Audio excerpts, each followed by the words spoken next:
This is how I help a client purchase 3 investment properties, which are then rented out to his kids. So I call him the patriarch. So basically, he's the head of the family, he's the man of the house and the man of the whole family. And basically what he has done is, he has purchased 1, 2, and this is a recent deal, 3 properties for his kids. Now, the way he does it is very unique because he's an islander himself, and due to islander culture, it's very family, based, very strong family values. And he doesn't just buy the property for his kids, he actually buys the property in his own name, but then he gets his kid to live in it. So basically how it works is that these properties are all in his name, and what happens is he's got like a massive big family, and their kids have, their spouse and their kids. And what happens is their kids pay rent on his properties. Now, all the properties are in like New South Wales, so the rental yield is usually between 3 to 3.5%. So what he does is he gets them to pay rent around this yield. Now, obviously, this is all on paper for him to claim a tax deduction against his negative gearing when he does his taxes, because he's self-employed and earns decent income.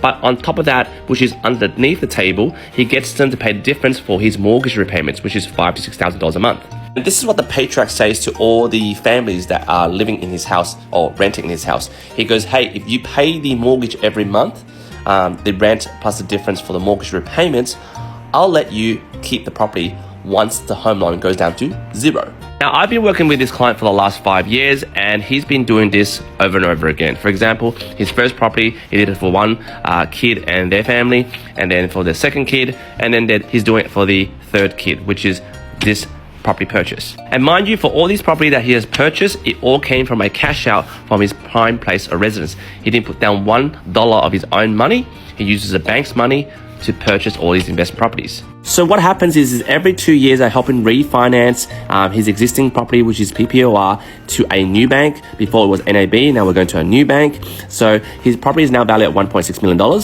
His previous 1 and 2 investment properties, the loan went up to $728K, which is including the previous cash out.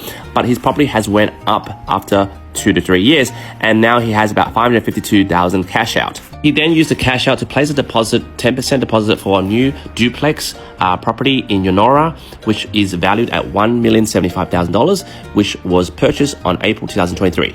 It settled last week, and I did get his permission to put this as a case study on my TikTok, but unfortunately he didn't want me to put any of his voice recordings on stuff that I usually do, so unfortunately I can't put that over here.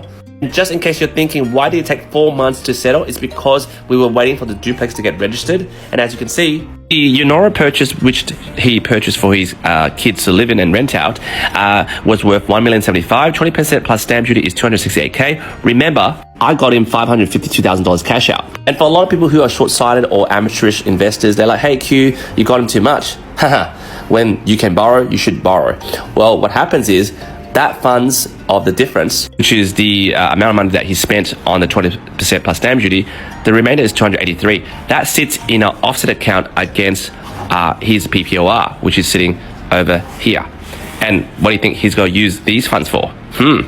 A fourth property. Now, to be transparent about this guy's income, he is earning between $950,000 to $1.2 million per year net, okay, after expenses. So if you're thinking you're on a POAG job, 120 to 150K, forget about it. You are not in his league, okay? He is the biggest importer-exporter for the Pacific Islands, in Australia and out of Australia, and through Tonga, Samoa, and all that stuff, right? So he's in that league. So therefore, he can afford all these loans. Now, again, guys, this only works because he's very islander patriarch style, okay? So he's the head of the family. His kids listen to what he says. And also his kids, in terms of where they're at now, there's no way in hell they can purchase, there's $1.1 to $1.2 million properties, okay? So they like this style. They like the fact that they're paying rent and paying the difference so that they can one day own the property.